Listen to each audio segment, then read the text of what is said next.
بسم الله الرحمن الرحيم. الحمد لله رب العالمين، والصلاة والسلام على أشرف الأنبياء والمرسلين نبينا ورسولنا محمد وعلى آله وصحبه أجمعين ومن تبعهم بإحسان إلى يوم الدين. أما بعد، آج ایک خاص موضوع لے کر حاضر ہوں جس کا تعلق منہجیت سے ہے. اہل حدیث بر صغیر میں مشہور اور معروف ہیں اپنے منہج اور اپنے ایمان اور عقیدے کے اعتبار سے. ان کے مخالفین جو ہیں ہمیشہ ان کے لیے طرح طرح کے القاب گڑھتے رہتے ہیں، اور جو ہے ان کی نیت، ان کا مقصد اس کے پیچھے ہوتا ہے کہ ایسا لقب دو اس جماعت کو جس سے اس کی تحقیر ہو، تذلیل ہو، اور پتہ چلے کہ یہ جو ہے بہت اہل سنت والجماعت کے منہج سے ہٹے ہوئے لوگ ہیں. تو اہل حدیث اور ان کے منہج کے مخالفین نے بہت دنوں سے کوششیں کی ہیں کہ اہل حدیث کے لیے کوئی ایسا لقب اور ٹائٹل ایجاد کیا جائے جس میں ان کی بے عزتی ہو، کیونکہ نام اہل حدیث بظاہر بلکہ اپنے معنوی اعتبار سے بھی ایسا ٹائٹل ہے، ایسا لقب ہے جس کے اندر بہت بڑا شرف ہے، بہت بڑی عزت ہے. کیونکہ اہل حدیث مطلب قرآن اور حدیث والا. حدیث کا لفظ قرآن اور حدیث دونوں پر بولا جاتا ہے یا بولا گیا ہے. اس لیے جو ہے اس تفصیل میں جانا نہیں چاہتا، یہ سبھی مانتے ہیں، لیکن ان کو یہ راس نہیں آتا، ان کے مخالفین کو، اہل حدیث کے مخالفین جو ہے. اس لیے وہ چاہتے ہیں کہ ایسا ان کو ٹائٹل دیا جائے جس میں ان کی بے عزتی ہو. چنانچہ ایک عرصہ، سبھی جانتے ہیں، ایک عرصے تک شیخ الاسلام امام محمد ابن عبد الوہاب کی بابرکت تحریک کی طرف منسوب کر کے اس جماعت کو جماعت اہل حدیث کو وہابی کہا جاتا تھا. تمام مخالفین اس میں متفق تھے کہ یہ وہابی ہے، حتیٰ کہ غیر مسلم استعماری قوتوں نے ہی یہ لقب دیا تھا، اور پھر ان لوگوں کو بہت اچھا لگا، اور بر صغیر میں جو اسلام کے نام پر جو اسلامی تحریک اور جماعتیں ہیں انہوں نے بھی اس کو استعمال کرنا شروع کر دیا، جو مسلک ہیں. اور جیسا کہ میں نے کہا، اصل میں یہ ٹائٹل دیا تھا استعماری طاقتوں نے، برطانیہ اور اس کے ہم نوا جو لوگ تھے ان لوگوں نے دیا تھا، اور نسبت تھی ان کے اپنے خیال کے مطابق یہ وہابی مطلب محمد بن عبد الوہاب کی تحریک کی طرف منسوب کر کے کہا جاتا تھا وہابی. تو کچھ دنوں کے بعد جو ہے ان کے علماء اور ان کے جو سوجھ بوجھ والے تھے انہوں نے غور کیا تو سمجھا کہ اہل حدیث پر یہ لیبل جو ہے استعمال کرنے سے ان کی عزت ہے، اس میں ان کی تحقیر نہیں، ان کی اس میں جو ہے عزت اور تعظیم ہے. وہ اس لیے کہ وہابی مطلب وہاب والا، اور وہاب جو ہے اللہ تبارک و تعالیٰ کی صفات میں، اللہ تعالیٰ کے اسماء اور صفات میں ہے اس کا ذکر. تو کہا وہابی کا مطلب ہو گیا اللہ والا. اس لیے کہنے لگے نہیں، یہ لقب ان کے لیے مناسب نہیں ہے. اس لیے پلٹی مار گئے، جس کو کہا جاتا ہے ہماری زبان میں، اور کہنے لگے اس کے یہ مستحق نہیں ہے، کوئی دوسرا لقب ڈھونڈا جائے تو بہتر ہے. چنانچہ تلاش بسیار کے بعد ان کے جو گرو گھنٹال ہوتے ہیں مسلکی اور مذہبی، ان لوگوں نے ایک علمی اصطلاح ایجاد کی، اور سمجھ نہیں سکے کہ اس علمی اصطلاح میں بھی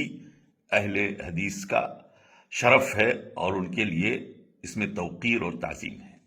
وہ اصطلاحی کلمہ تھا غیر مقلد. کہنے لگے غیر مقلد ان کو کہو، وہابی نہیں کہو، غیر مقلد کہو. اور یہ سمجھ رہے تھے کہ اس میں ان کی بے عزتی اور تحقیر ہے، جبکہ اگر علم اور عقل دونوں ہو تو سمجھ میں آئے گا کہ غیر مقلد جو ہے یہ ایک علمی ٹائٹل ہے اور ایک اصولی ٹائٹل ہے. جس انسان کو غیر مقلد کہا جائے گا اس سے اس کی تعظیم ہوتی ہے، کیونکہ آپ غور کریں اصولی طور پر علماء اصول نے جن لوگوں نے اصول فقہ مرتب کیے، ان لوگوں نے امت کو دو حصوں میں تقسیم کیا ہے علمی اعتبار سے. ایک طبقہ مجتہدین کا ہے اور دوسرا طبقہ عوام کا ہے، جو کہ یعنی مقلد ہیں، مقلد ہیں، یعنی مجتہد اور مقلد دو ایک دوسرے کے اپوزٹ جو ہے، یہ اصطلاح ہے۔ تو مجتہد وہ ہے جو اپنی پوری طاقت استعمال کر کے، اس کی جتنی صلاحیت ہے وہ ساری صلاحیت استعمال کر کے حق کو معلوم کرے اور اس پر عمل کرے۔ اب وہ حق معلوم کرتا ہے تو پوری اپنی جد و جہد لگا دیتا ہے کہ کوئی مسئلہ ہے، اس مسئلے کی جو دلیل ہے، جو برہان ہے، جو چیز ہے، اس کو معلوم کر کے اس کے مطابق وہ اپنے ایمان اور عقیدے کو اور عمل کو جو ہے وہ درست کرتا ہے۔ اس کا نام ہے مجتہد۔ اور مجتہد کے بہت سارے درجات ہیں۔ ایک وہ مجتہد ہے جو یعنی علم و فضل میں بہت آگے ہے، اور ایک مجتہد عوام میں بھی ہیں، عوام کے اندر بھی اجتہاد ہے۔ وہ ایسی سنی سنائی باتوں پر عمل نہیں کرتے، بلکہ اس کے پیچھے پڑے رہتے ہیں کہ یہ کہنے والا کون ہے اور کہاں سے کہہ رہا ہے۔ تو جب یقین ہو جاتا ہے کہ کہنے والا کبھی دھوکہ نہیں دے سکتا، کبھی علم کو چھپا نہیں سکتا، کبھی قرآن حدیث کی باتوں کو جو ہے وہ چھپا کر کے اور اپنے مسلک اور اپنے مذہب کی تائید میں چاہے صحیح ہو چاہے غلط ہو اس کا فتویٰ نہیں دے گا، تو یہ بھی ایک قسم کا اجتہاد ہے، یہ بھی ایک قسم کا اجتہاد ہے۔ اس لیے عوام میں بھی اجتہاد ہے۔ علامہ غزالی نے کتاب مستصفیٰ کی جو ان کی اصول، اس میں لکھا ہے کہ سب کے یعنی امت کے ہر فرد پر اجتہاد واجب ہے، ہر فرد پر اجتہاد واجب ہے، اور تقلید جو ہے وہ حرام ہے اصلا۔ تقلید کا مطلب جو ہے، اب مجتہد کے مقابلے میں مقلد ہے۔ مقلد کہتے ہیں وہ شخص جو کسی غیر معصوم انسان کی بات کو بنا دلیل جانے، بنا دلیل کے قبول کر لے، اس کا نام ہے مقلد۔ اس لیے مقلد کے بارے میں جو ہے علماء کرام نے لکھا، المقلد کالأعمى، مقلد نابینا کی طرح ہے، اندھے کی طرح ہے، جو کسی کا ہاتھ پکڑ کر کے وہ چل رہا ہے، وہ کہیں بھی اس کو لے کے جائے، اس کو کیا پتا ہے۔ تو کہا غیر مقلد اصل میں دانا اور بینا، غیر مقلد جو ہے وہ یعنی ایک طرح کا مجتہد ہے، اب کس درجے کا مجتہد ہے لیکن ہے مجتہد۔ جو غیر مقلد ہے وہ مجتہد ہے، وہ کسی بھی درجے کا ہے لیکن وہ مجتہد ہے، اور جب مجتہد ہے وہ تو دانا اور بینا ہے، وہ مقلد کے مقابلے میں مقلد نابینا ہے، اور غیر مقلد دانا اور بینا ہے۔ اس لیے اپنی قابلیت اور صلاحیت کے حدود میں اجتہاد کرنے کے بعد ہی کسی بات کو تسلیم کرتا ہے۔ یہ پہچان ہے غیر مقلد یا مجتہد کی۔ غیر مقلد یعنی جو مقلد نہیں ہے، اور جو مقلد ہے وہ مجتہد ہے، کسی بھی درجے کا مجتہد ہے۔ اس لیے جو ہے یہ شرف یعنی غیر مقلد کا ٹائٹل جو ہے حدیثوں کو جو دیا گیا ہے، یہ اچھا ہے،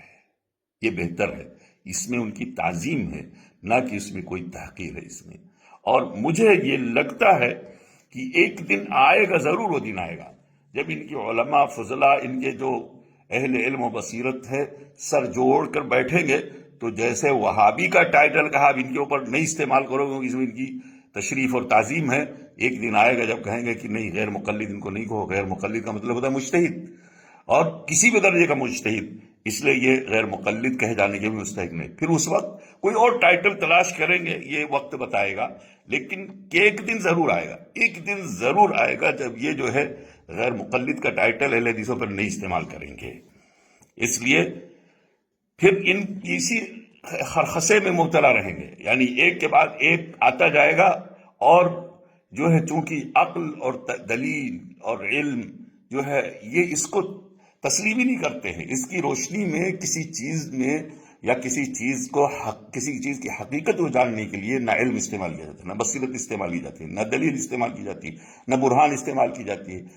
نہ ہی عقل کو صحیح طریقے سے استعمال کیا جاتا ہے، بلکہ ایک اندھی تقلید جس کو کہتے ہیں، اسی میں مبتلا ہو کر کے، وہ اندھی تقلید ایک قسم کا مرض ہے، ایک قسم کا مرض ہے جو حق کو دیکھنے سے مانے ہو جاتا ہے، روک لیتا حق کو دیکھنے سے۔ اس لیے یہ ہمیشہ اسی خرخسے میں پڑے رہیں گے جب تک توحید اور اتباع کی راہ پر نہیں آئیں گے۔ اس لیے ہم تو دل سے دعا کرتے ہیں ایسے لوگوں کے لیے کہ اللہ تعالیٰ انہیں عقل عطا فرمائے، انہیں علم عطا فرمائے، اور انہیں توحید اور اتباع سنت کی توفیق دے، تاکہ یہ سمجھ سکیں کہ اہل حدیث کا ٹائٹل ہو یا اہل سنت والجماعت کا ٹائٹل ہو یا انصار السنہ کا ٹائٹل ہو یا اہل اثر کا ٹائٹل ہو، یہ سب یہ علماء اہل حدیث یا جماعت اہل حدیث کے ٹائٹل ہے، سب جو ہے اس کے اندر تشریف و تعظیم ہے۔ اس لیے جو ہے ہمیں امید ہے کہ ایک دن ضرور یہ سمجھیں گے، اور ان میں بہت سارے لوگ سمجھ بھی جاتے ہیں، سمجھ رہے ہیں، اور آئے دن تقلید کی راہ چھوڑ کر توحید اور اتباع سنت کی راہ پر آ رہے ہیں اور آتے رہیں گے، چاہے جتنا مخالفین ان کے لیے جو ہے غلط قسم کی تشہیر، غلط قسم کی کا پروپیگنڈا کرتے رہیں، کیونکہ اللہ تبارک و تعالیٰ کا وعدہ ہے جاء الحق وزہق الباطل ان الباطل کان زہوقا۔ حق آیا ہے، حق آیا ہے اور آ کے رہا ہے، اور باطل جو ہے وہ جانے کے لیے ہے، وہ جانا ہی اس کو۔ اس لیے جو ہے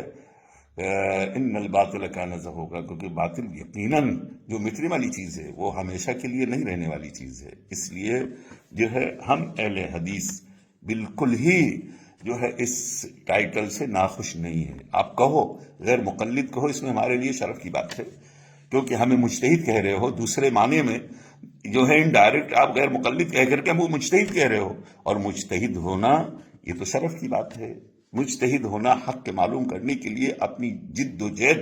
لگا دینا، یہ تو شرف کی بات ہے۔ بس اگر آپ بھی اس کو سمجھ جاؤ تب۔ والسلام علیکم ورحمۃ اللہ وبرکاتہ۔